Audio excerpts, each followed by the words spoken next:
Bienvenue dans Esprit MOF. Esprit MOF, ce sont des rencontres inédites avec ses artisans, ses maîtres d'art, ses compagnons, ses meilleurs ouvriers de France, regroupant toutes sortes de catégories artisanales dans des domaines très variés. Ils nous feront partager, imaginer leur parcours, leur vocation pour certains, et bien sûr leur travail, leur savoir-faire si particulier dans l'intimité de leurs ateliers ou de leur domaine de compétences. Dans ce nouvel épisode d'Esprit MOF, nous sommes partis à la rencontre de Sylvain Pinault qui a obtenu son titre d'un des meilleurs ouvriers de France dans la catégorie horloger-restaurateur en 2019. En compagnie de ce fils d'horloger qui aimait bricoler dès l'enfance, nous allons mieux comprendre tout ce que peut représenter le monde de l'horlogerie et nous évoquerons la pièce maîtresse qui lui a permis de gagner le concours, un chronographe monopoussoir qu'il est même allé montrer à la foire horlogère de Bâle. Pour se passionner de montres, de mécanismes, de tourbillons, de quantièmes perpétuels, réussir le concours de MOF fut comme avoir grimpé l'Everest. Voici donc un entretien avec un artisan qui remet les pendules à l'heure et qui aime autant parler des matières que d'esthétique.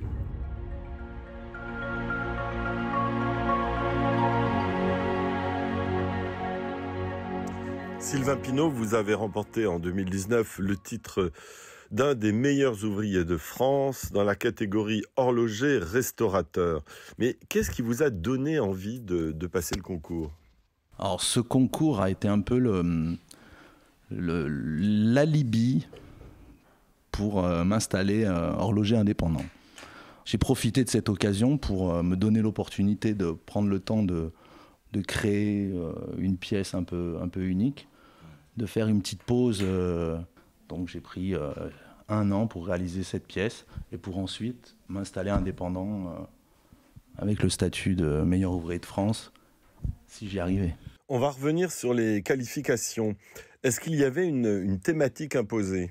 Pour les qualifications, non, il n'y a pas de thématique. On se retrouve tous, en l'occurrence c'était un dimanche, dans une école d'horlogerie, donc à Morteau. Et il y a des épreuves imposées, des pièces à fabriquer dans un temps imparti. Avant d'être sélectionné, avant de pouvoir entreprendre vraiment la phase finale du concours, il y a des qualifications. Et puis donc on se retrouve tous entre horlogers, une belle journée à essayer de réaliser un peu ce qui nous est imposé, quoi. Alors ce jour-là, il fallait tourner un axe en acier, donc à la main, sur des petits tours conventionnels. Après, il faut fabriquer certains composants suivant un plan, avec une box-fil, avec la lime, de tout ça de façon traditionnelle, quoi. Donc, et puis à la fin, on doit livrer une petite pièce assemblée, un petit assemblage, et on a 8 heures pour réaliser cela, quoi. Combien d'artisans ont été sélectionnés dans votre catégorie ? Alors de mémoire, on était une trentaine de candidats, et je crois qu'on a été 6 ou 7 à être sélectionnés pour l'épreuve finale. Alors parlons justement de cette épreuve finale. Vous avez réalisé une pièce originale, assez exceptionnelle, que vous appelez le chronopoussoir artisanal. Pouvez-vous nous le décrire ? Donc l'épreuve finale, c'était en l'occurrence fabriquer un chronomonopoussoir sur une base de mouvement existante. On prend un mouvement de l'industrie qui existe, et là-dessus, il fallait que chacun, on donne notre interprétation, chacun, on fasse nos plans, notre conception, pour venir ajouter un chronographe là-dessus.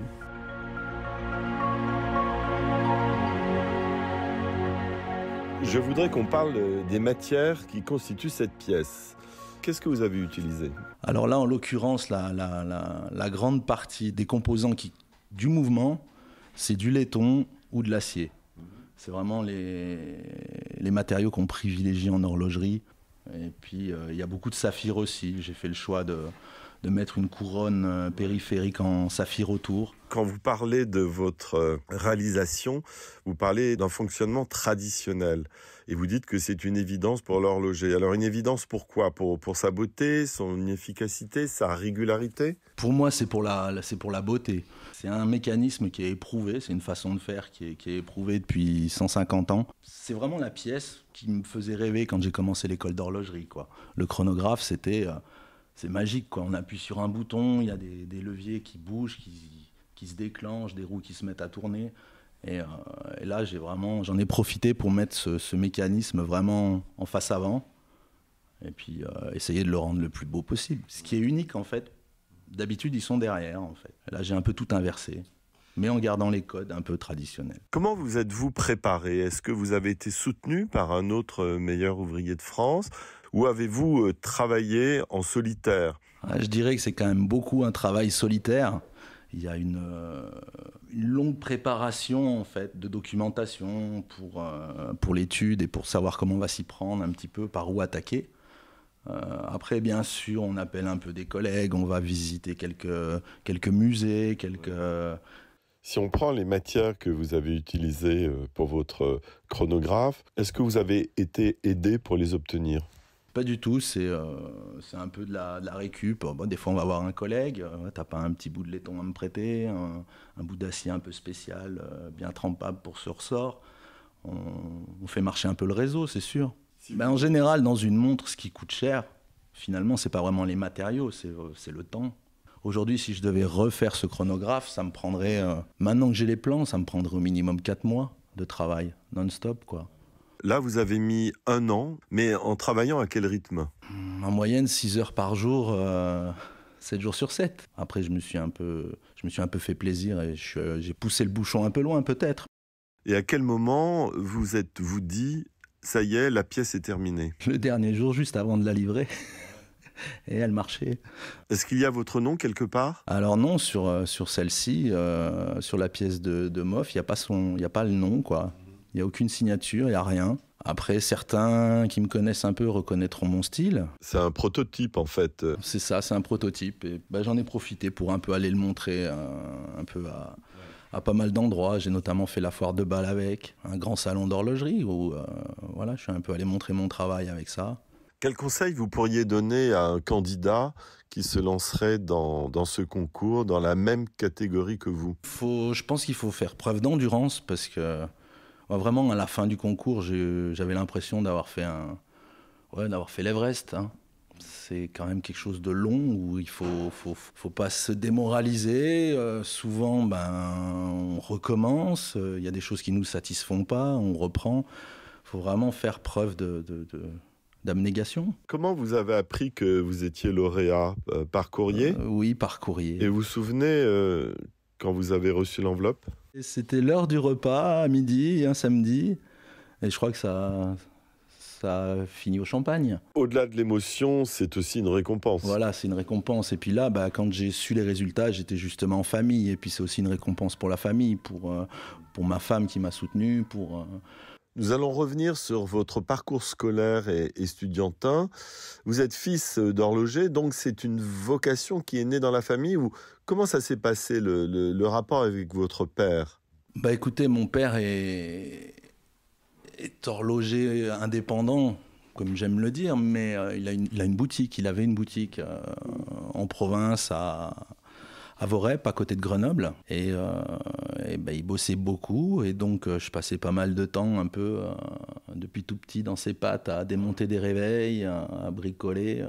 Vous étiez matheux ou pas? J'étais pas le plus matheux de tous. J'étais moyen, on va dire. Quels atouts aviez-vous? Un don d'observation, une habileté dans les mains? Que fallait-il pour débuter dans ce métier? Il faut être têtu, faut aimer les belles choses aussi.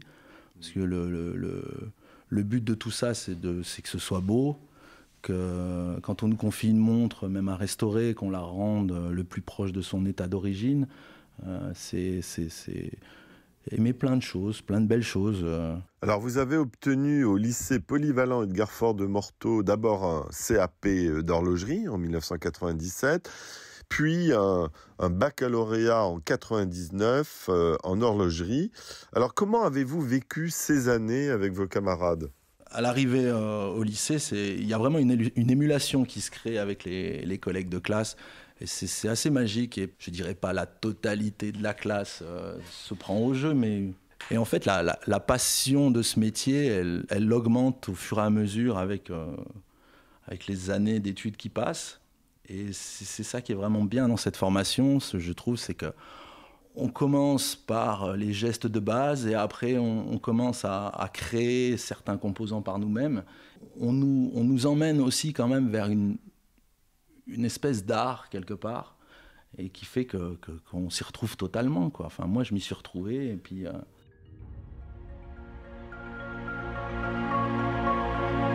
En quoi le métier a changé en 20 ou 30 ans ? Je dirais depuis une vingtaine d'années, il y a un renouveau de l'horlogerie mécanique qui est vraiment basé sur la collection, quoi. Où il y a une nouvelle clientèle, j'aime pas le mot clientèle, parce que c'est des collectionneurs, des amateurs, des gens très avertis. Et c'est vraiment ces gens-là qu'on essaye de toucher en faisant des pièces comme le chronographe ou d'autres confrères qui essayent de proposer des choses un peu plus disruptive, quoi. Avant de parler de ce que vous faites aujourd'hui, j'aimerais qu'on évoque votre parcours professionnel. Est-ce que vous avez suivi un stage ou est-ce que vous êtes rentré directement, par exemple, chez Franck Muller en 2000 ? Alors oui, on fait quelques stages. On a, notamment quand on arrive au niveau du bac pro, on a pas mal de stages à faire en entreprise. On a au moins 2 stages par an. C'est vrai que c'est pas mal, ça permet de voir un petit peu toutes les facettes du métier, parce qu'il y a vraiment plusieurs façons d'exercer ce métier. Et est-ce que la Suisse est toujours le premier pays dans le domaine de l'horlogerie ? Je pense qu'en termes de volume, peut-être pas, mais en termes de produits de qualité, oui, c'est les numéros 1, ouais, c'est sûr. Et moi, j'ai trouvé un endroit où pratiquer mon métier de la façon dont je le souhaite, en fait. Vous êtes resté 5 ans chez Franck Muller. Quel était votre rôle ? Alors, écoutez, là, dans cette entreprise, c'était plein de petits ateliers où on démarre au bas de l'échelle sur les pièces simples, assembler des pièces plutôt simples, donc heure, minute, seconde. Puis après, si ça se passe bien, on passe au calendrier, après au chronographe, après au tourbillon, et puis au quantième perpétuel, toutes ces pièces un peu compliquées. Et puis voilà, j'ai un peu fait tous les ateliers comme ça. Après Franck Muller, vous êtes entré chez Mouret Pendulier. Oui, c'était un sacré changement dans ma carrière professionnelle. Un ami horloger m'appelle, me dit « Ah, il y a un pendulier qui a une très bonne réputation et qui cherche quelqu'un pour travailler avec lui. » Et des penduliers, il y en a très peu actuellement. Vraiment des gens qui sont spécialisés là-dedans. Et là, c'est vraiment de la belle restauration sur des pièces de musée. Et voilà, je suis allé rencontrer ce monsieur et puis ça s'est fait. On a décidé de travailler ensemble. Et donc, je suis parti de Genève pour remonter dans les montagnes, à Sainte-Croix. Alors, Sainte-Croix, c'est dans le massif du Jura, dans les montagnes. Italien, au côté suisse. Et Sainte-Croix, c'est une ville qui a la particularité d'être la capitale de la boîte à musique, quoi. Donc, il y a eu aussi des célèbres machines à écrire, Hermès, qui étaient fabriquées là-bas. Voilà, c'est un terroir industriel avec un beau savoir-faire. Et depuis, je ne suis jamais reparti de Sainte-Croix parce que j'ai trouvé une belle énergie là-haut. Depuis 2016, vous êtes un horloger indépendant, donc vous avez monté votre propre société. Mais on se dit, vous ne fabriquez pas des montres tous les jours. Alors comment trouvez-vous ces amateurs et ces collectionneurs ? Alors c'est beaucoup le bouche à oreille. Et puis on est dans un monde maintenant où on est beaucoup aidé des réseaux sociaux, d'Internet. Et c'est vrai que tout le monde un peu observe, entend parler d'un tel, et puis viennent voir ce qui se passe dans cet atelier, quoi. Vraiment, le but de mon atelier, moi, c'est de pouvoir tout fabriquer en interne. Alors, sauf le bracelet, je me suis essayé un peu à fabriquer des cadrans, c'est pas évident. Après, c'est vrai qu'il y a des métiers quand même un peu particuliers, quoi. Pour les bracelets, nous, on va avoir un sellier. Pour les cadrans, c'est un cadranier. Comme vous pouvez voir sur ma pièce, il y a des cadrans, des fois tout petits en saphir. On peut faire vraiment des choses un peu nouvelles. Et puis, il y a aussi les nouvelles technologies, des fois, qui s'invitent dans nos montres, quoi. Donc, ça permet d'essayer des choses nouvelles esthétiquement. Mais vraiment, mon objectif, c'est d'avoir un atelier où je puisse réaliser tous les composants. En général, ce que j'essaye de faire, c'est tous les prototypes sont faits de façon conventionnelle dans l'atelier.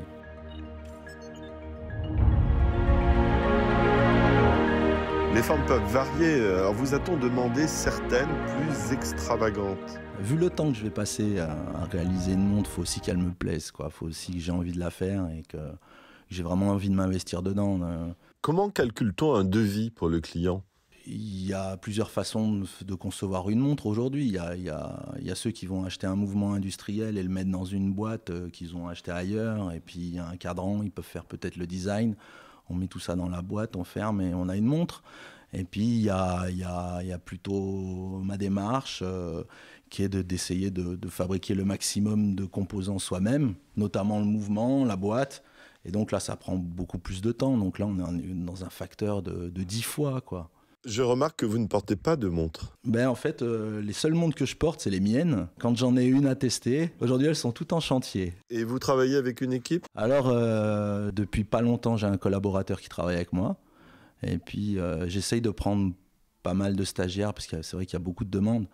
Et le fait d'être meilleur ouvrier de France aussi, je pense, ça accentue encore l'envie des jeunes de venir un peu... Ils ont de la chance de travailler avec vous, justement. Peut-être. Moi, j'ai pas eu cette chance quand j'étais donc étudiant d'aller dans un atelier complètement indépendant, un tout petit atelier où on fait tout par soi-même, quoi. Quel est votre outil de travail préféré? Alors, je vais pas dire un ustensile, mais peut-être une machine. Moi, j'utilise beaucoup une machine, c'est une pointeuse. Donc, c'est comme une fraiseuse, mais de précision. Et avec cette machine, je peux faire un peu tous mes composants de base que je mets dans une montre. En fait, aujourd'hui, tout le monde fabrique ses composants à la commande numérique. Et c'est l'ancêtre de la commande numérique. Mais je ne m'embête pas à faire de programmation. Quel est votre projet le plus fou que vous avez réalisé ou que vous aimeriez réaliser? Le prochain, celui qui est en cours. Non, mais je travaille ardument à la réalisation d'un prochain modèle. Là. J'avais envie de réaliser depuis longtemps, où j'ai vraiment passé du temps à travailler tous les éléments essentiels, l'esthétique. C'est-à-dire, quelle particularité elle aura? Pour moi, c'est la montre simple par définition et un chronomètre, en fait. C'est-à-dire qu'il y a une bonne précision, toutes les qualités d'une montre qui est faite pour durer, avec pas trop petite, pas trop fragile. Et enfin, avez-vous une devise qui vous guide dans la vie? Se faire plaisir. Moi, je prends énormément de plaisir à chaque fois que je pousse la porte de mon atelier. Et tous les jours, je suis heureux de ce qui m'arrive et de pouvoir faire le métier que j'aime, quoi.